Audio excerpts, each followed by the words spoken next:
जाती, मंजरी झुक जाती, या तुलसी के कुंडे में जो मिट्टी है उसमें फफूंद पड़ जाती।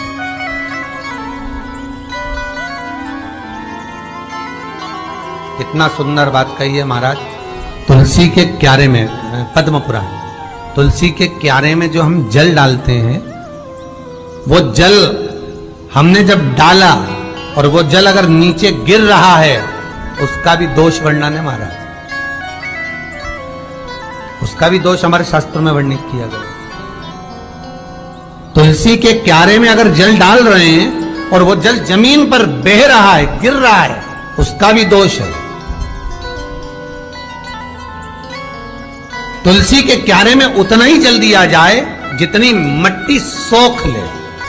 2-4 8 बूंद पानी गिरे चल जाएगा। तुलसी के क्यारे में छिद्र रहता है, बूंद बूंद पानी टपक जाए वो चल जाएगा। पर तुमने तुलसी के क्यारे में जो जल भरा, लोटा भर भर के डाल दिया, और ऊपर से जो जल कुंडा भरा कर उलीच में से, अर्थात भराने के बाद जो नीचे गिर रहा है, वो दोषपूर्ण है महाराज, उसकी दोष था।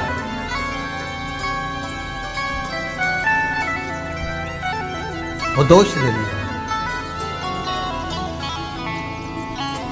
तो लक्ष्मी से माता पार्वती जी कह रही हैं कि दूसरा क्रम है घर में वैभव, लक्ष्मी, संपदा, प्रतिष्ठा, यश, आरोग्य को पाने के लिए तुलसी के क्यारे की आराधना, तुलसी के कुंड को नमन करना। तीसरा क्रम कहा,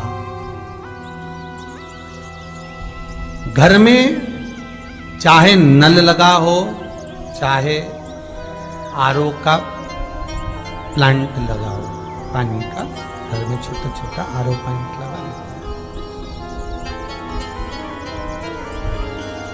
फिर भी घर के अंदर रसोई घर में एक छोटा सा मटका, मटका नहीं तो हंडा, हंडा नहीं तो बाल्टी, बाल्टी नहीं तो कलसा, पानी का भरा हुआ जो नारी रखती है, दूसरे दिन उस पानी को बाहर ढोल कर फिर वापस धोकर भर लेती है। मटका रोज धुलता है, हंडा रोज धुलता है, प्रतिदिन का। जितना जल उस पात्र में रहता है, भरता है, ऐसे ही घर में संपदा भरती। 3 क्रम। चौथा, नारी के मस्तक पर जो चीर होता है, ये पूर्वज, इसी चीर से कथा प्रारंभ हुई थी और वहीं पर लक्ष्मी पार्वती के संवाद पर चल रही है महाराज। मस्तक पर जो चीर होता है, मस्तक पर जो वस्त्र होता है, वो वस्त्र पूर्वजों का, पितरों का, कुल देवी देवताओं का आशीर्वाद। महादेव, जो व्यक्ति पथभ्रष्ट होता है, जैसे मदिरा के नशे में पड़ गया, कहीं जुए में पड़ गया, कहीं मांसाहार में पड़ गया, कहीं व्यसन में पड़ गया, कहीं गलत काम में अगर कोई जा रहा है, तो श्रम्भेश्वर महादेव के नाम से काली तिल भगवान शिव को समर्पित करी जाती है महाराज। काली तिल को वापस उठा कर ले आते हैं। उसी काली तिल को जो मदिरा का नशा करने वाला होता है या जो गलत व्यसन में डूबा हुआ होता है, उसको वो सुबह के समय अगर नहीं खाता तो भोजन के साथ उसको दिया जाए। श्रम्भेश्वर महादेव। एक बेलपत्री का भी बहुत अच्छा प्रयोग है श्रम्भेश्वर महादेव का। मदिरा पीने वालों के लिए, मांसाहार, व्यसन में, जुए में, वेश्यावृत्ति में, पर नारी में, गलत जगह पर जो डूबे रहते हैं उनके लिए पहले की कथा में इसका वर्णन किया है। बेलपत्री, श्रम्भेश्वर महादेव। एक बार सब बोलेंगे, कौन से महादेव? श्रम्भेश्वर महादेव। फिर जम के बोल लो एक बार, श्रम्भेश्वर महादेव। जब हमारे घर में क्रोध बढ़ता है या कोई गलत कार्य में जाने लगता है तो श्रम्भेश्वर महादेव का हमें शरणागति लेना चाहिए। श्रम्भेश्वर महादेव का पूजन करना चालू कर देना चाहिए। कई लोग कहते हैं महाराज जी ये श्रम्भेश्वर महादेव का मंदिर कहाँ मिलेगा, हम कहाँ पूजन करने जाए? कहीं नहीं जाना, तुम्हारे घर के पास में जो शंकर जी का मंदिर है वहीं जाओ, उसी देवालय में, उसी मंदिर में जाओ, श्रम्भेश्वर महादेव के नाम से जल चढ़ाना प्रारंभ करेंगे। वो जल जो गलत संगत में पड़ा हुआ है उसका आचमन कराना प्रारंभ करेंगे, अपने आप उसकी धीरे धीरे बुद्धि सुधरना प्रारंभ हो जाएगी। ऐसा श्रम्भेश्वर महादेव का। कुछ स्थान हमारे यहाँ पर बड़े सुंदर सुंदर स्थान निश्चित किए गए हैं, जैसे कैंसर आदि के मरीज के लिए हम लोग पहले भी कहते हैं कि त्रिजुगी नारायण का जल बड़ा महत्व रखता है। जिसका शरीर या जिसको एक पत्र आया है कि किसी को मिर्गी का झटका आना चालू हो गया था। पत्र ढूंढेंगे तो समय थोड़ा लग जाएगा, जिसने लिखा है उसके स्मरण में होगा। जिसने भी लिखा होगा कि बीमारी के चलते चलते फिर मिर्गी आना चालू हो गई।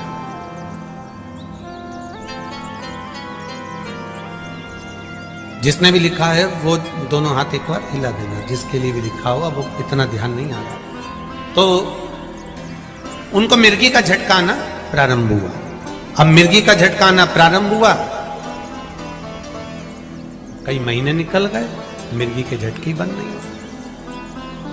तब उन्होंने पत्र में लिखा है कि श्रम्भेश्वर महादेव का आपने जो वर्णन करा था 31 बेलपत्र वाला, गुरुजी हमने वो 31 बेलपत्र वाला प्रयोग करना प्रारंभ करा, और उन्होंने पत्र में लिखा है कि मिर्गी के झटके भी बाबा की कृपा से ठीक हो गए हैं, अब कोई झटके उनको आ नहीं।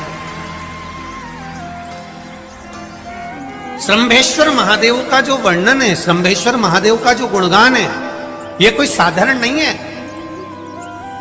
शिव महापुराण में भागवत के प्रहलाद चरित्र को लाकर रखा गया है केवल श्रम्भेश्वर महादेव के प्रागट्य के लिए। ऐसा श्रम्भेश्वर महादेव का गुण। एक बार फिर आप लोग भूल ना जाओ, उसके लिए एक बार फिर से बोल लो, कौन से महादेव? श्रम्भेश्वर महादेव। ये श्रम्भेश्वर महादेव जैसे कुंदकेश्वर महादेव।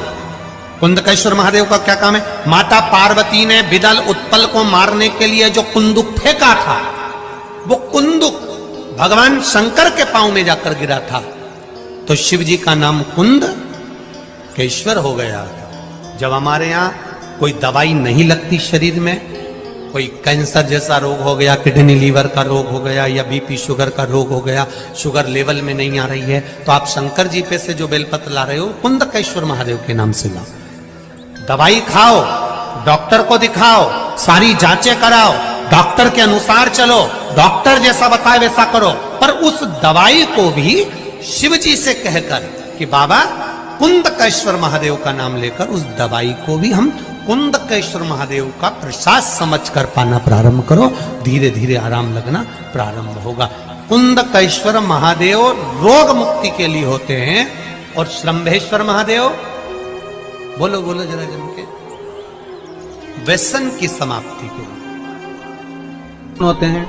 शंकर, दुर्गा जी, सूर्य नारायण भगवान, भगवान नारायण और गणेश जी, बस ये पंचायत। और परिवार में कौन कौन होते हैं? पार्वती, कार्तिकेय, गणेश, शिव, नंदी, ये परिवार। शिव पंचायत में केवल 5। और शायद इसीलिए शिव महापुराण की कथा में जो पंचायत का महत्व कहा गया, उस पंचायत में सूर्य की भागीदारी जो कही गई है कि एक बीता, आपके यहाँ अगर कहीं पर आपने शिवलिंग का दर्शन करा हो, कहीं चट्टे पड़ गए, कहीं शरीर में दाने पड़ गए, पूरा चेहरा बेकार हो गया, पूरा शरीर बेकार हो गया, तो क्यों कहते हैं कि एक बीता जब पानी बह जाए, उस बहे पानी को हाथ का लेपन कर कर शरीर पर लगा लिया जाता है, शरीर ठीक होने लगता है। सूर्य का भाग वहां से चालू हो।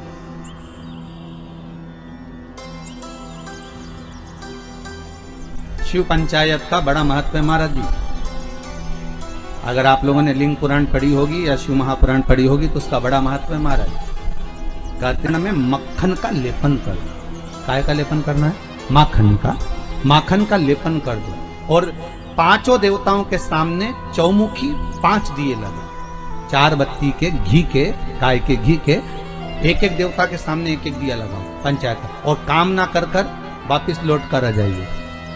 वो केस विजयता अगर देगा तो आपके पक्ष में ही देगा, हार नहीं सकता। गन्ने का रस जानते हो, ईख का रस, गन्ने का रस तुलसी जी के क्यारे में हाथ में लेकर 7 बार अपना नाम और गोत्र बोलकर छोड़ दो, जिंदगी में 3 साल में तो करोड़पति बनकर बैठ जाओगे, कभी लक्ष्मी की कमी नहीं आ सकती। और ध्यान देना, इसको अपनी जिंदगी में लिख कर रखना।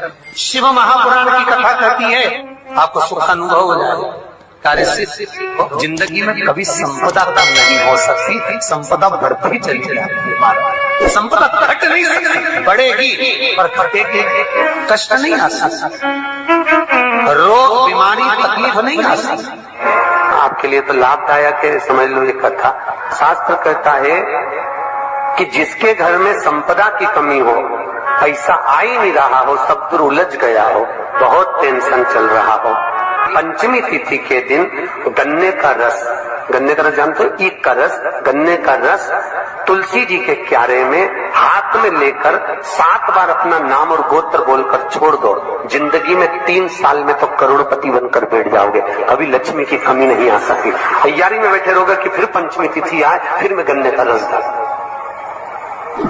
अगर रजोधर्म की अगर कोई बीमारी है, उससे जुड़ी हुई कोई बीमारी है, कहीं गांठ पड़ गई है, तो उसके लिए भी शिव महापुराण की कथा कहती है कि जो भी रुद्राक्ष आपके पास में हो सिद्ध करा हुआ, उस रुद्राक्ष का जो मंत्र 1 मुखी से 14 मुखी तक, रुद्राक्ष आपको देखना पड़ेगा कि आपके हाथ में कौन सा रुद्राक्ष आया है, 1 मुखी है, 14 मुखी है, 4 मुखी, 6 मुखी, 5 मुखी, जो भी रुद्राक्ष आपके हाथ में आया, उसका मंत्र पढ़कर उसको पानी में गला दीजिए तांबे के कलश में। सुबह सुबह उसका पानी पीना, उस मंत्र को पढ़कर चालू कर दो, शरीर में जो गांठ होगी वो धीरे धीरे गलना प्रारंभ हो जाएगी, गांठ गलना प्रारंभ हो जाएगा,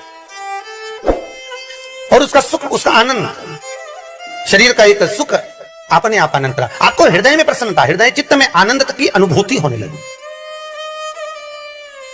आनंद का भाव प्रकट हो जाए। महाराज पहले भी कहा, फिर कहते हैं, सबसे कठोर लोहा, लोहे से कठोर अग्नि, क्योंकि अग्नि लोहे को गला देती है, और अग्नि से कठोर होता है पानी, जो अग्नि को बुझा देता है, और पानी से कठोर होता है मनुष्य, जो लोटे में भर के डकार जाता है, और मनुष्य से ज्यादा कठोर होती है बीमारी, जो मनुष्य को ही निगल जाती है, और बीमारी से भी ज्यादा कठोर होता है मेरा कालो का काल महाकाल, जो बीमारी को ही निगल जाता है। अकाल मृत्यु वो मरे जो काम करे चंडाल का, और काल उसका क्या बिगाड़े जो भक्त हो महाकाल का। शंकर की उपासना करी है, शिव का स्मरण करा है, तो जीवन में सुख का भान तो रहेगा, आनंद की अनुभूति तो रहेगी। जिसका शरीर में कहीं चर्म रोग हो गया हो, चमड़ी सफेद पड़ गई हो, तो गाय के बछड़ा जब दूध पिए तो उसके फेन को चम्मच में उठा लो, निकाल लो, और पूर्णिमा की रात्रि को 12 बजे के लगभग में शरीर में उसको लगा लो, जहां दागे, और थोड़ी देर बैठ जाओ चंद्र की रोशनी के,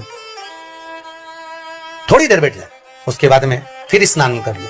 2 या 4 पूर्णिमा करेंगे महाराज, धीरे धीरे वो चमड़ी अपने असली रंग में आना प्रारंभ हो जाएगी, चर्म रोग समाप्त हो जाएगा। एक बात और आपको पहले भी कही थी, फिर कहते हैं, गाय जब अपने बछड़े को दूध पिलाए, उसके मुख पर जो फेन आए, जो बच्चा बुद्धि से विकलांग हो, चित्तवृत्ति से विकलांग हो, जिसका विवेक काम न करता हो, चिड़चिड़ करता हो, रुदन करता हो, या फिर एकदम गुम सा रहता हो, या उसकी इंद्रियां, नेत्र, श्रवण, जिह्वा सही काम ना कर रही हो, तो अमावस्या के दिन दोपहर 12 बजे गाय के बछड़े का जो फेन है, मुख का बछड़ा जब दूध पिए, उसका जो मुख में फेन आता है, वो उस बच्चे को पिला दीजिए। 3 या 4 अमावस्या करिए, धीरे धीरे मेरा बाबा भोलेनाथ उसको ठीक करना प्रारंभ कर देता है। गाय का दूध अमृत है, अमृत,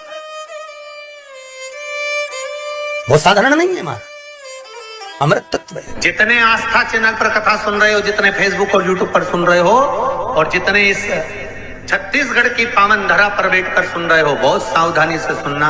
एक छोटा सा कपूर का टुकड़ा जब आरती में जलाया जाता है, तो ये कपूर क्यों जलाते हैं? इस कपूर का महत्व क्या है? इस कपूर का कारण क्या है? ये कपूर है कौन जिसको हम आरती में जलाएं? क्या जरूरत इस कपूर को आरती में जलाने की? क्या जरूरत इसको यज्ञशाला में जलाने की? क्या जरूरत है इस कपूर को पूजन में जलाने की? स्वयं गुरु बाबा कहते हैं, यदि कोई आरती में, पूजन में, घर में एक कपूर का टुकड़ा आरती के बाद में जब समर्पित करेगा, तो उसको अश्वमेध यज्ञ का पुण्य प्राप्त हो जाएगा। अश्वमेध यज्ञ के पुण्य को पाने के लिए कपूर का टुकड़ा आज भी आरती में जलाया जाए। एक कपूर का टुकड़ा सुख का, इसीलिए हमारे यहाँ शास्त्र कहता है महाराज, जब आपको घर में अगर ऐसा लगने लगे कि 15 दिन से बहुत बेचैनी है, बहुत दुख तकलीफ लग रही है, कोई ना कोई बीमार पड़ रहा है, कुछ ना कुछ तकलीफें लग रही है, तो एक पीपल का पत्ता ले लो, उसके ऊपर एक कपूर का टुकड़ा ले लो, सारे घर में घुमाकर उसको दरवाजे के बीच मध्य में जलाकर रख दीजिए। थोड़ी सी देर 20 से 25 मिनट के अंदर मकान में एनर्जी वापस आ जाएगी, उस भवन में एनर्जी वापस प्राप्त हो जाएगी। 20 से 25 मिनट के अंदर एनर्जी वापस। लग रहा है कि यहाँ नेगेटिव है तो उसको पॉजिटिव बनाया जा सकता है। रात